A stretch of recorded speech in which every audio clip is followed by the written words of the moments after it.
C is prostitution और मेरे पास बहुत सारे सबूत है कि ये कॉल गर्ल का काम करती है।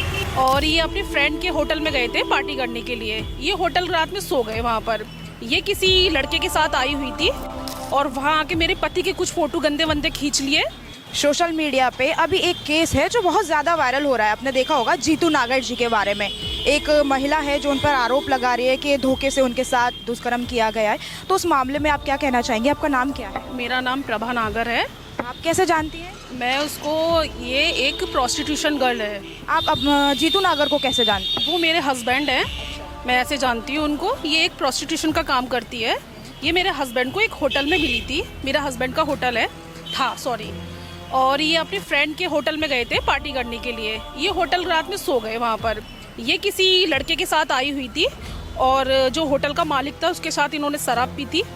और वहाँ आके मेरे पति के कुछ फ़ोटो गंदे वंदे खींच लिए, कुछ वीडियोस बना ली। मेरे हस्बैंड को बिल्कुल होश नहीं था और वो ऐसे कर करके मेरे हस्बैंड को ब्लैकमेल करती रही। धीरे धीरे इसने पैसे भी लिए उससे और हर चीज़ करी। और मेरे हस्बैंड, उसका परिवार ना टूटे इसलिए इसकी हर डिमांड पूरी करते रहे। लेकिन एक चीज़ का वो हो गया, अंत हो गया एक चीज़ का, जब इसने बोला कि तुझे जो करना है कर। फिर इसने मुझे पिछले फ़ेब से, अब अप्रैल चलने वाली है, इसने मुझे एक एक करके पॉइजन की तरह कभी वीडियो कभी फ़ोटो, मुझे गाली गलौज, रास्ते में मारपीट करना, लड़कों को वो करना, मेरी बेटी से बदतमीज़ी, मेरे हस्बैंड पे मुँह का मतलब झूठा मुकदमा करवा रही है, लिखवा रही है, ये सब कुछ कर रही है।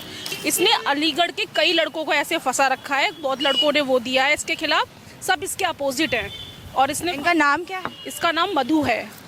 और ये, हाँ, एक बात और ये सबको ये बताती है कि मैं शादीशुदा नहीं हूँ। लोगों को यही कह के करती है कि मैं अनमैरिड हूँ, मेरे माँ बाप ने मुझे अनाथ आश्रम से पढ़ाया। और इसके 2 बच्चे हैं, एक बेटा 17 साल का है, एक 16 साल का है। आपके पास कुछ सबूत हैं जो आप दिखाना चाहें कैमरे के माध्यम?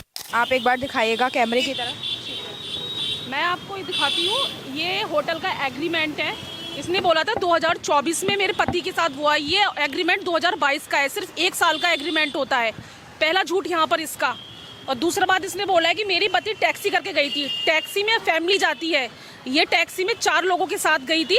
एक होटल में रुकी थी केदारनाथ में जाके, एक ही शराब पी वहाँ पर, और एक रूम के अंदर रुकी थी। एक रूम के अंदर समझते हो क्या होता है? समझ गए ना सारे? मैं ये नहीं कह रही कि सारी लड़कियां गलत हैं और ना ही सारे लड़के गलत होते हैं, लेकिन इन जैसे ये इसके, जहाँ पर ये होटल के वो हैं, जहाँ जिन लड़कों के साथ ये रातें बिताती है, ये सारे एक एक सबूत है। और ये उन लड़कों की फ़ोटो दिखाऊंगी। एक प्रियंका नाम की ढेलिका, इसने पूरी फैमिली बर्बाद कर दी है, पूरी फैमिली। ये फ़ोटो देखिए, ये नए नए लड़कों की, ये इसका पति है और झूठ बोलती कई शादी कर चुकी है। ये देखिए एक एक फ़ोटो, इस तरह ये लोगों को फंसाती है। पे अब तक जो चार्जेस लगे हैं, कौन कौन से चार्जेस लगाए? हाँ, इसने रेप केस, मर्डर केस वो करा है। रेप केस इसका, उनका चार्जशीट लग चुका है। कोई रेप में वो नहीं है, सब ये गलत साबित हो चुकी है क्योंकि मेरे पति ने कोई रेप नहीं करा। बाकी का कुछ धाराएं हैं। एसपी साहब ने क्या? एसपी साहब ने बोला है इसका वो लग गया है चार्जशीट, कोई रेप का कुछ मुकदमा खत्म हो चुका है और इस पे मतलब इस पे केस करने के लिए बोला है एसपी साहब ने। ओके, तो आगे आपका क्या प्लान है? आपका वो मैं अभी नहीं बता सकती हूँ क्योंकि फिलहाल तो ये मुझे मीडिया के सामने से ये जानलेवा की वो बोल रही है। अगर कल के लिए इसे कुछ होता है तो इसकी मौत की जिम्मेदार हम लोग नहीं होंगे क्योंकि इसके इतने दुश्मन बन चुके हैं कि इसे कोई भी वो कर देगा। इसने खुल के ये बोल रही है कि अगर मैं मरी तो मेरी मौत का जिम्मेदार ज्योति या प्रभा होगी। एसएसपी के सामने इसने पहले एप्लीकेशन दी थी जिसमें इसने अपनी माँ का नाम और अपने पति का नाम दिया कि वो मुझे मारना चाहते हैं। ये आए दिन किसी न किसी की कंप्लेन करती है और इसकी इस गैंग में एक कोमल नाम की लड़की और एक इसकी बहन वर्षा, सब लोग इसकी गैंग में है। बहुत बड़ा जाल इनका है।